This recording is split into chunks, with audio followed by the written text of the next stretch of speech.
സഞ്ജു സാംസണെ അമിതമായി ആശ്രയിക്കുന്നുണ്ടോ Chennai super Kings? ഉണ്ട് എന്ന് തന്നെ പറയേണ്ടി വരും. ഈ സീസണിൽ സഞ്ജുവിൻ്റെ ഇമ്പാക്റ്റ് എത്രത്തോളം ഉണ്ടെന്ന് നോക്കാം. സഞ്ജു ടീമിൻ്റെ നട്ടെല്ലാണെന്നാണ് ക്യാപ്റ്റൻ ഋതുരാജ് പറഞ്ഞത്. 10 മത്സരങ്ങളാണ് ചെന്നൈ ഇതുവരെ പൂർത്തിയാക്കിയത്.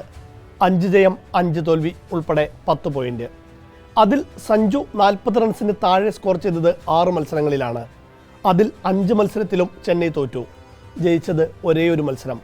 ഋതുരാജ് അന്ന് 50 നേടി ടീമിനെ മുന്നോട്ട് നയിച്ചു. ഇനി സഞ്ജു 40-ന് മുകളിൽ സ്കോർ ചെയ്തത് 4 മത്സരങ്ങളിലാണ്. ആ 4 മത്സരവും ചെന്നൈ ജയിച്ചു.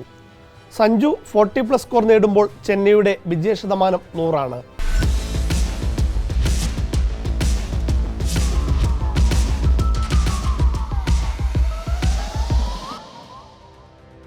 എത്രത്തോളം സഞ്ജുവിനെ ചെന്നൈ ആശ്രയിക്കുന്നതിന് വേറെ കണക്ക് നിരത്തേണ്ടല്ലോ. ഒരു കാര്യം കൂടെ പറയാം. സീസണിൽ ചെന്നൈയുടെ മികച്ച 3 വ്യക്തിഗത സ്കോർ എടുത്ത് നോക്കൂ. 3ഉം സഞ്ജുവിൻ്റെ പേരിലാണുള്ളത്. 115, 101, 87 എല്ലാം നോട്ട് ഔട്ട് പ്രകടനങ്ങൾ. 3 പ്ലെയർ ഓഫ് ദ മാച്ച് പുരസ്കാരങ്ങൾ സഞ്ജു ഇതിനകം നേടിക്കഴിഞ്ഞു. 2 എണ്ണം കൂടി നേടിയാൽ ഒരു സീസണിൽ ചെന്നൈക്കായി ഏറ്റവും അധികം പ്ലെയർ ഓഫ് ദ മാച്ച് എന്ന നേട്ടത്തിലേക്ക് സഞ്ജുവിനെത്താം. 2013 സീസണിൽ 5 തവണ പുരസ്കാരം നേടിയ മൈക്ക് ഹസ്സിയുടെ പേരിലാണ് ഈ റെക്കോർഡുള്ളത്. റെക്കോർഡുകളെല്ലാം തകർക്കാനുള്ളതാണ്. അതെല്ലാം വന്നു കയറിയ ആദ്യ സീസണിൽ തന്നെ തൂത്തുവാരുന്നു എന്ന് തന്നെയാണ് സഞ്ജുവിൻ്റെ പ്രത്യേകത. പുതിയ ഫ്രാഞ്ചൈസിയിലെ ആദ്യ സീസണിലെ സമ്മർദ്ദമൊന്നും സഞ്ജുവിനില്ല. ലോകകപ്പിലേതുപോലെ തന്നെ ഹൈസ്കൂൾ മൈൻഡ് സെറ്റിലാണ് സഞ്ജു ഉള്ളത്. സമ്മർദ്ദഘട്ടങ്ങളിൽ പതറാതെ ടീമിനെ വിജയത്തിലേക്ക് നയിക്കുന്ന ക്ലച്ച് പ്ലെയറായി സഞ്ജു മാറിയെന്നാണ് ചെന്നൈയുടെ മുൻതാരം കൂടിയായ ആർ അശ്വിൻ പറയുന്നത്. കഴിഞ്ഞ 1.5 വർഷത്തിനിടെ സഞ്ജുവിൻ്റെ ബാറ്റിങ്ങിലും സമീപനത്തിലും വന്ന മാറ്റം അതിശയിപ്പിക്കുന്നതാണെന്നും അശ്വിൻ പറയുന്നു. ചെന്നൈയുടെ മുന്നേറ്റം നോക്കൂ. ഇത്തവണ ആരും സാധ്യത കൽപ്പിക്കാതിരുന്ന സ്ഥാനത്ത് നിന്നാണ് ടീം പ്ലേ ഓഫിലേക്ക് വൻ അവകാശവാദവുമായി എത്തിയത്. ഡൽഹിക്കെതിരായ 8 വിക്കറ്റ് ജയത്തോടെ പ്ലേ ഓഫിലേക്ക് ഒരു പടി കൂടി ചെന്നൈ എടുത്തു. 10 മത്സരം കഴിഞ്ഞു. ബാക്കിയുള്ളത് 4 മത്സരം. ഇതിൽ 3 എണ്ണം ജയിച്ചാൽ ചെന്നൈ പ്ലേ ഓഫിലെത്തും. ലക്നൗ സൂപ്പർ ജയൻസിനെതിരെ 2 മത്സരങ്ങളാണ് ചെന്നൈക്ക് കളിക്കാനുള്ളത്. അതിനുശേഷം സൺറൈസേഴ്സ് ഹൈദരാബാദ്, അവസാന മത്സരത്തിൽ ഗുജറാത്ത് ടൈറ്റൻസ്. ഇതിൽ ഹൈദരാബാദിനും ഗുജറാത്തിനും വൻ സാധ്യതയുള്ളതിനാൽ ചെന്നൈക്ക് 4-ൽ 3 ജയമെന്നത് കടുപ്പമാകും. ആകാശ് ചോപ്ര പറയുന്നത് ഇങ്ങനെയാണ്: നിലവിലെ സാഹചര്യത്തിൽ ചെന്നൈ പ്ലേ ഓഫ് കളിക്കുമെന്ന് തന്നെ ഞാൻ കരുതുന്നു. ചെന്നൈക്ക് കാര്യങ്ങൾ വളരെ സിമ്പിളാണ്. ശേഷിച്ച 4 കളികളും ജയിച്ച് 18 പോയിന്റ് നേടിയാൽ ഒരു പ്രശ്നവുമില്ല. എന്നാൽ 4-ൽ 1 തോൽക്കുകയാണെന്ന് കരുതുക. അത് പ്ലേ ഓഫ് റേസിലുള്ള ഹൈദരാബാദിനോടോ ഗുജറാത്തിനോടോ ആവരുത്. ചെന്നൈയെ സംബന്ധിച്ചിടത്തോളം അവരുടെ കരുത്തും ദൗർബല്യവും സഞ്ജു തന്നെയാണ്. സഞ്ജു തിളങ്ങുന്ന മത്സരത്തിൽ ടീം ജയിക്കുന്നു. സഞ്ജു പരാജയപ്പെടുന്ന മത്സരത്തിൽ ടീമും പരാജയപ്പെടുന്നു.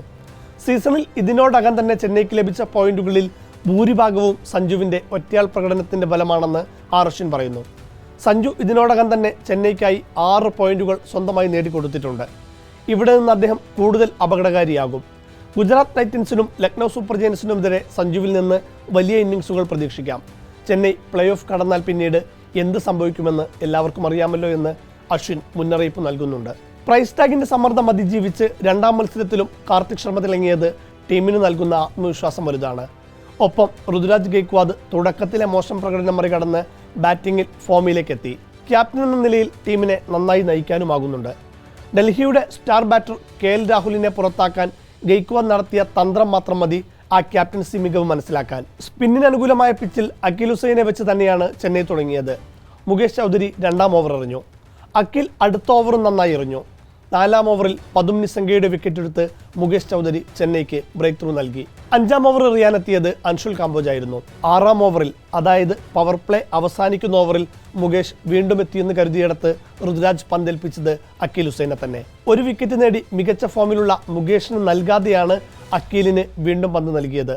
അതും സ്പിന്നർമാരെ നന്നായി നേരിടുന്ന രാഹുലും നിതീഷ് റാണയും ക്രീസിലുള്ളപ്പോൾ. ലെഫ്റ്റിയായ നിതീഷ് ഒരെൻഡിലുള്ളപ്പോൾ ലെഫ്റ്റ് ആം സ്പിന്നറായ അഖിലിനെ വീണ്ടും ഇറക്കിയൊരു ചൂതാട്ടം. ആദ്യ 5 ഓവറിൽ 36 റൺസ് ഉള്ളുവെന്നതിനാൽ പവർ പ്ലേ അവസാനിക്കുന്ന ഓവറിൽ രാഹുലും റാണയും അറ്റാക്ക് ചെയ്ത് കളിക്കുമെന്ന് ഋതുരാജ് ഉറപ്പിച്ചിരുന്നു. ആദ്യ ബോൾ തന്നെ ക്രീസ് വിട്ടിറങ്ങി അറ്റാക്ക് ചെയ്ത് കളിക്കാൻ നോക്കിയ രാഹുലിന് പാളി. ഓഫ് സ്റ്റമ്പിന് പുറത്തെറിഞ്ഞ പന്തിൽ ടൈമിംഗ് തെറ്റിയ രാഹുലിനെ ഋതുരാജ് തന്നെ പിടികൂടി. ധോണി സ്റ്റൈൽ ക്യാപ്റ്റൻസി എന്നാണ് ഇംഗ്ലണ്ട് മുൻ നായകനായ ഓയിൻ മോർഗൻ ഋതുവിൻ്റെ തന്ത്രത്തെ വിശേഷിപ്പിച്ചത്. എന്തായാലും ചെന്നൈ ഫാൻസ് ഹാപ്പിയാണ്. 4-ൽ 1 ടീം ഉണ്ടാകുമെന്ന ഉറച്ച വിശ്വാസത്തിലാണ് ആരാധകർ. ഒപ്പം പ്ലേ ഓഫ് സ്പോട്ടിലേക്കുള്ള പോരാട്ടവും കനക്കുകയാണ്. പഞ്ചാബ് കിങ്സ് ഏറെക്കുറെ ഉറപ്പിച്ചു കഴിഞ്ഞു. ശേഷിക്കുന്ന 5-ൽ 2 മത്സരം ജയിച്ചാൽ പഞ്ചാബ് ഉറപ്പിക്കും. ഒരു ജയം മാത്രം നേടിയാലും മറ്റു ഫലങ്ങളെ ആശ്രയിച്ച് ടീമിന് മുന്നോട്ട് പോകാവുന്നതാണ്. തുടരെ 2 മത്സരം തോറ്റെങ്കിലും ശേഷിക്കുന്ന 5-ൽ നിന്ന് കൂടുതൽ വിജയം നേടി സ്ഥാനം ഉറപ്പാക്കുമെന്ന് കരുതാം. കിരീടം നിലനിർത്താനൊരുങ്ങുന്ന റോയൽ ചലഞ്ചേഴ്സ് ബാംഗ്ലൂർ 12 പോയിന്റ് നേടി മുൻനിരയിൽ തന്നെയുണ്ട്. ശേഷിച്ച 5 മത്സരങ്ങളിൽ നിന്ന് 2 കളി ജയിച്ചാൽ മതി RCBക്ക് പ്ലേ ഓഫിലെത്താൻ. 4 മത്സരം ബാക്കിയുള്ള സൺറൈസേഴ്സ് ഹൈദരാബാദിനും രാജസ്ഥാൻ റോയൽസിനും ഗുജറാത്ത് ടൈറ്റൻസിനും 2 കളി ജയിച്ചാൽ മതി പ്ലേ ഓഫിലെത്താൻ. 2 മുതൽ 5 വരെ സ്ഥാനത്തുള്ള ടീമിന് ഒരേ പോയിന്റ് ആണെന്നതാണ് ഏറെ കൗതുകം. ചെന്നൈക്ക് പിന്നിലുള്ള ഡൽഹിയും പ്രതീക്ഷ കൈവിട്ടിട്ടില്ല. ശേഷിച്ച 4 ജയിച്ചാൽ അക്സർ പട്ടേലിനും പ്ലേ ഓഫ് ടിക്കറ്റ് കിട്ടും. പക്ഷേ അതത്ര എളുപ്പമാവില്ലെന്ന് മാത്രം.